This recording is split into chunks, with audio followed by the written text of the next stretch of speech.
He worked for years to buy his dream SUV, but the moment he parked it in his own driveway, Hoa Karen called 911, screaming he stole her car.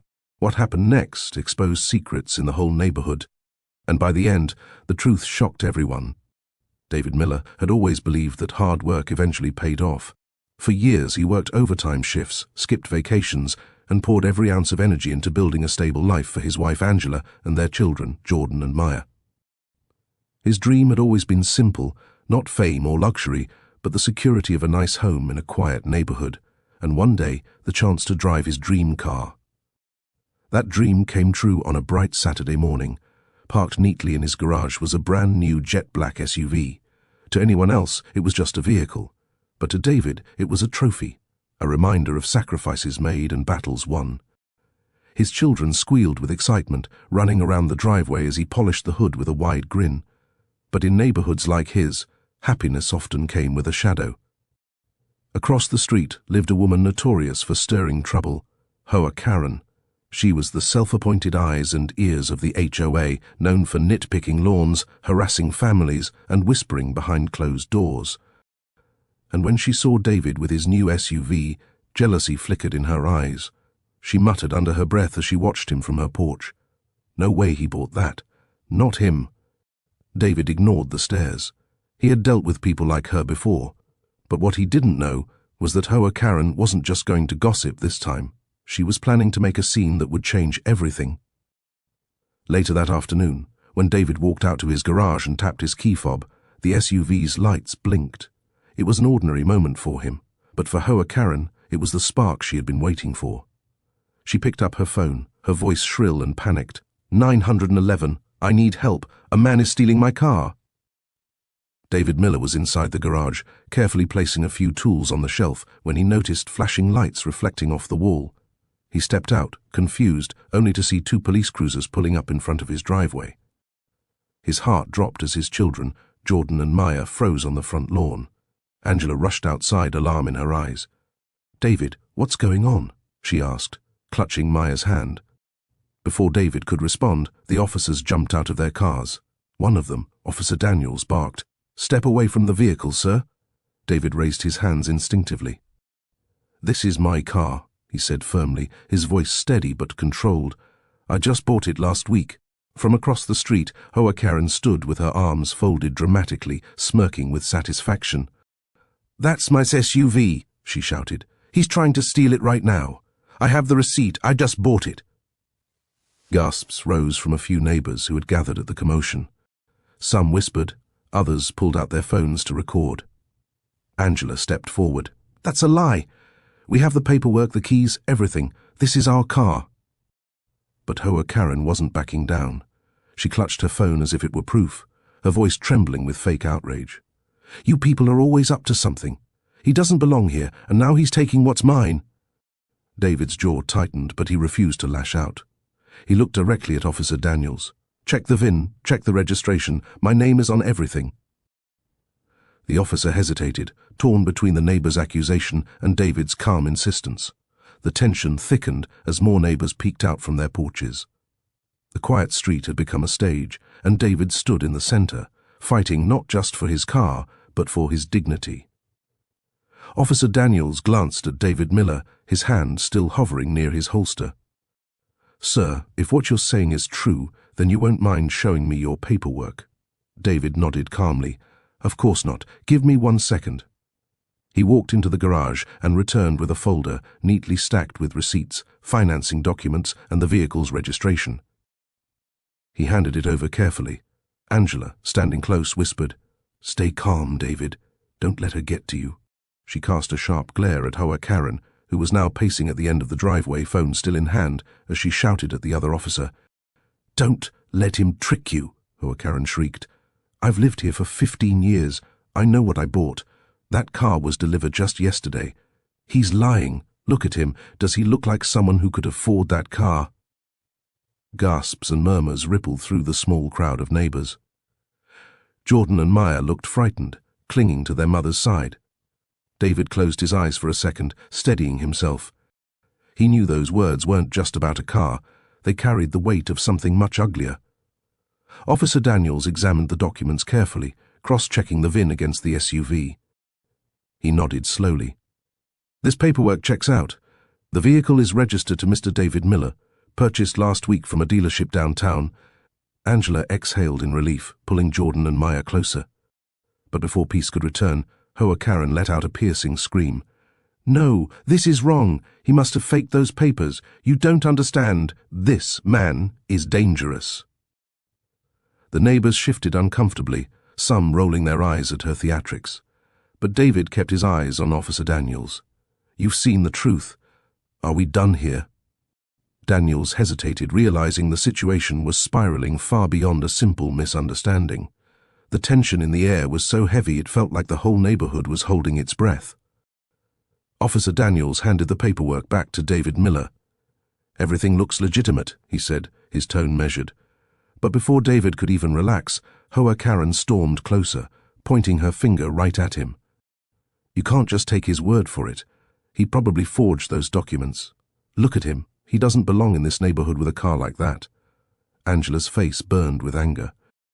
"You don't get to decide who belongs here. My husband worked for years to buy this car. You have no right to harass him in front of our children." Jordan clenched his fists, his young voice trembling. "Dad didn't do anything wrong," he shouted, glaring at Karen. Maya, on the other hand, buried her face in Angela's side, too scared to look up. A few neighbors began whispering among themselves.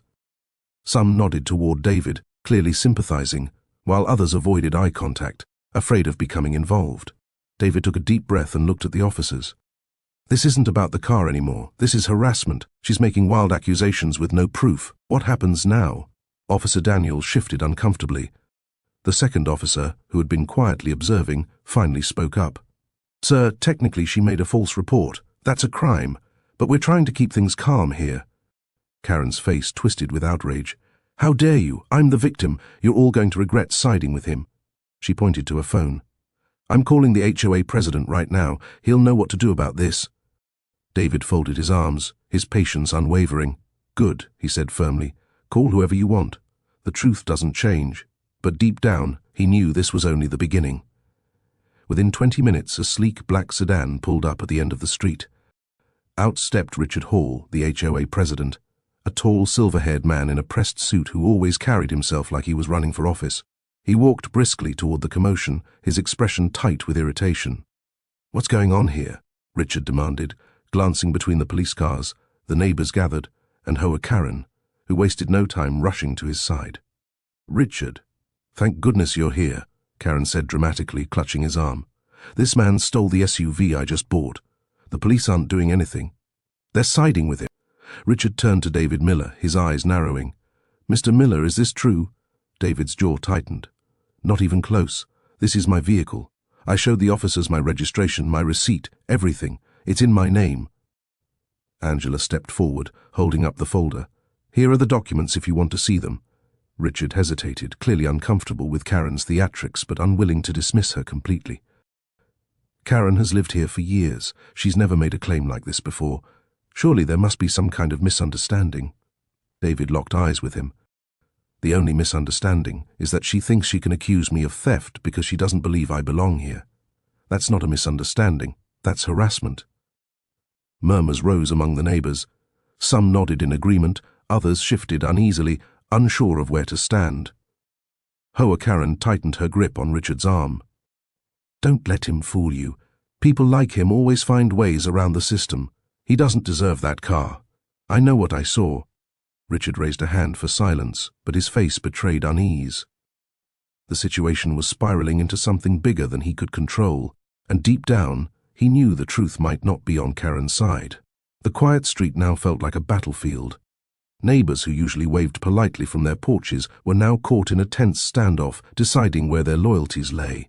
One neighbor, Mr. Thompson, stepped forward, his voice steady. "I've lived here 10 years. David's one of the hardest working men on this block. If he says the SUV is his, I believe him." Hoa Karen spun around, glaring at him. "Of course you'd say that. You've always had a soft spot for people like him." The crowd murmured louder at her words, some visibly disgusted. Angela wrapped an arm around Jordan and Maya, whispering, "See? People know the truth. Stay strong." Another neighbor, Linda Perez, shook her head. Karen, this is ridiculous. I saw the delivery truck drop that SUV at the Miller's house last week. You weren't even home that day. Karen's face flushed crimson. You don't know what you saw. I was promised that model from the dealership. He must have tricked them somehow. David lifted his hands in frustration but kept his composure. This isn't about a dealership mix-up. This is about you not being able to accept that my family earned this. Officer Daniels, who had been listening quietly, finally spoke with authority. Mrs. Karen, several witnesses just confirmed this car belongs to the Millers. Combined with the paperwork, there's no question. At this point, your report looks false. Richard Hall, the HOA president, frowned deeply. He was watching the neighborhood unravel before his eyes, realizing this incident had struck a nerve far beyond a simple car dispute. Karen, however, refused to back down. You're all blind. If you won't do something, I'll take matters into my own hands. The HOA has rules, and people like him can't just break them. David stared at her, steady and unshaken. The only rule being broken here is the one you've made up in your head. The crowd's tension thickened with every passing second. David Miller stood tall, but inside, his patience was wearing thin. He had worked too hard, sacrificed too much, to be humiliated like this in front of his family and neighbors. Hoa Karen, however, thrived on the attention. She pulled out her phone again, snapping photos of David, Angela, and the SUV. I'm documenting this for the HOA records, she announced loudly. We can't allow stolen property in this neighborhood. Angela stepped forward, her voice sharp. Delete those pictures right now. You're harassing my family in our own driveway. Karen smirked. Public street. I can take as many photos as I like. Officer Daniels moved closer, his patience gone. Ma'am, you need to stop. You've made a serious accusation without evidence. At this point, you're bordering on obstruction. Richard Hall, the HOA president, rubbed his temples, realizing the chaos was tarnishing his reputation as well. Karen, he said firmly, I think you need to calm down before this gets worse. But Karen's eyes blazed with defiance. No, Richard. This is exactly why our neighborhood standards are falling apart. If we don't act now, people like him will walk all over us. The words landed heavy. Jordan's face crumpled in confusion and anger. What does she mean, Dad? People like us? He asked, his young voice trembling. David placed a steady hand on his son's shoulder. She means nothing, son. Don't let her words stick. The neighbors began to murmur louder, some shaking their heads at Karen's blatant prejudice. A few even began recording her rant, realizing her words were digging her into a deeper hole. Karen, oblivious, kept going. I'll take this to the highest level of the HOA. You'll regret ever stepping into this neighborhood. David exhaled slowly. No, Karen, he said firmly. The only thing this neighborhood will regret is letting you bully people unchecked. The evening sun dipped lower, casting long shadows across the street as the standoff dragged on. The once quiet cul-de-sac now buzzed with tension, cell phones recording every word Hoa Karen spat out. Angela Miller finally stepped forward, her voice calm but firm. This ends now. You've embarrassed yourself enough. We have proof. The police confirmed it. The neighbors confirmed it. What more do you need, Karen? Karen's face twisted with rage. What I need is for people like you to stop ruining this neighborhood, she screamed, her voice shrill. You think flashing papers and fancy words makes you right? I know what I saw. Officer Daniels raised a hand. That's enough. You filed a false report. That's a crime. If you don't stop, we'll have no choice but to escort you away and file charges. The crowd let out a collective gasp. For the first time, Karen's confidence faltered. Charges? For trying to protect my neighborhood? Richard Hall, the HOA president, looked at her with disappointment. Karen, you've gone too far. The HOA is supposed to support residents, not harass them. You've crossed a line that can't be ignored. David, though exhausted, stood tall. All I ever wanted was peace for my family. But if you think you can strip that away because of your hate, you're wrong. Today, you showed everyone who you really are. Jordan, emboldened by his father's words, spoke up. Yeah, my dad worked hard for this car. He earned it. You can't take that away. Karen's face turned red as the neighbors around her whispered, some openly shaking their heads in disgust. She had lost the crowd, and deep down, she knew it. Still, she muttered through gritted teeth, this isn't over. But the look in her neighbor's eyes told her otherwise. The crowd began to thin as the evening grew darker, but those who stayed sensed there was more beneath the surface. David Miller could feel it too. Hoa, Karen's obsession with control wasn't born in a single afternoon. This was deeper. Richard Hall, the HOA president, sighed heavily. Karen, this isn't the first time you've caused trouble for a neighbor. I've had multiple complaints filed against you. Karen's head snapped toward him. What complaints? Those were lies. I was protecting the neighborhood. But one neighbor, Linda Perez, raised her voice. No, Karen. You harassed my teenage son for parking in front of our own house. You called the cops on him, claiming he was a suspicious person. He was just unloading groceries. Another neighbor, Mr. Thompson, added, and last summer you tried to fine me for having a barbecue in my own backyard. You said it lowered property values. You've bullied half this street. The murmurs grew louder as more neighbors nodded, confirming the stories. Karen's face flushed as she realized her long-kept power over the community was unraveling in real time. David folded his arms. So this isn't about me or my car. This is a pattern. You've been abusing your position and hiding behind the HOA to push people around. Officer Daniels crossed his arms, staring at Karen. Sounds like you've been using 911 the same way you use the HOA, as a weapon. That ends today. Angela pulled Jordan and Maya closer, whispering softly, See? The truth always comes out. Karen's lips trembled, but instead of backing down, she snarled, You're all against me. This is a conspiracy. Richard Hall shook his head. No, Karen, this is accountability. And it's long overdue. By now, the once sympathetic murmurs for Hoa Karen had turned into a chorus of frustration. Neighbors who had been silent for years were finding their voices, each recounting moments when she had overstepped. Richard Hall, the HOA president, stood in the middle of the crowd, his authority tested. I can't ignore this any longer, he admitted. Karen, the HOA board will have to review your behavior. If even half of these claims are true, you've violated the very bylaws you claim to uphold. Karen's eyes widened in disbelief. You're taking their side? After everything I've done for this neighborhood, I kept this place clean. I kept it safe. David Miller finally spoke, his tone calm but powerful. You didn't keep it safe. You made it hostile. People were afraid of you, Karen. Afraid of your calls, your threats, your gossip. That's not leadership. That's intimidation. Officer Daniels stepped closer, his voice even. And as for tonight, you filed a false police report. That's a criminal offense. We'll need to document everything, including witness statements. Karen's bravado cracked. Her hands shook as she looked around, hoping someone, anyone, would defend her. But the neighbors who once stayed quiet were now united against her. Linda Perez crossed her arms. Enough is enough. You've tormented this street for years. Now everyone sees it. Angela placed her hand on David's arm, her voice steady. We're not going to let her divide us anymore. Richard nodded firmly. The HOA will meet this week to discuss your removal from the board, Karen. This community deserves better. For the first time, Karen had no words. Her power, built on fear and false authority, was slipping through her fingers. David looked at his children, then back at the crowd. Tonight was about more than a car. It was about respect. And I think this neighborhood just found its voice again. The night air was cooler now, but the heat of the confrontation still lingered. Neighbors gathered in smaller clusters, their conversations buzzing with a new sense of unity. For the first time, they weren't whispering about Hoa Karen's behavior. They were openly calling it out. David Miller stood with Angela, Jordan, and Maya, finally beginning to feel the weight of the evening lift from his shoulders.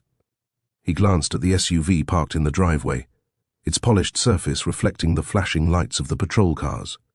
Something that was supposed to symbolize his success had nearly been turned into a weapon against him.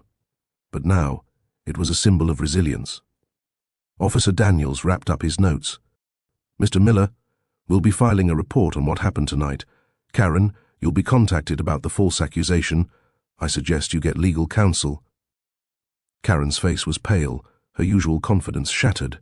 She opened her mouth to argue, but quickly realized no one stood with her anymore. The same neighbors who once tolerated her antics now avoided her gaze. Richard Hall addressed the group, his voice louder than before.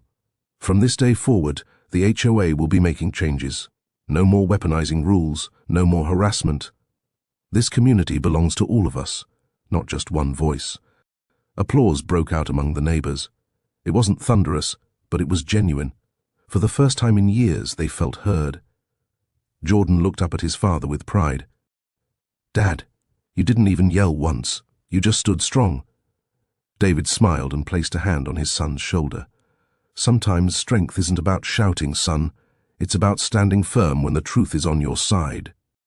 Hoa Karen, trembling with anger and humiliation, turned and stormed back toward her house, but this time no one followed her. The sun rose the next morning over Willow Creek, casting a golden light on the quiet street that had seen so much turmoil just hours earlier.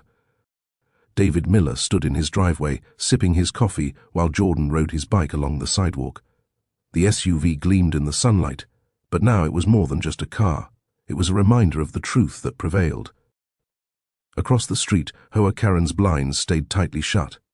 Her house, once the epicenter of gossip and control, was now silent.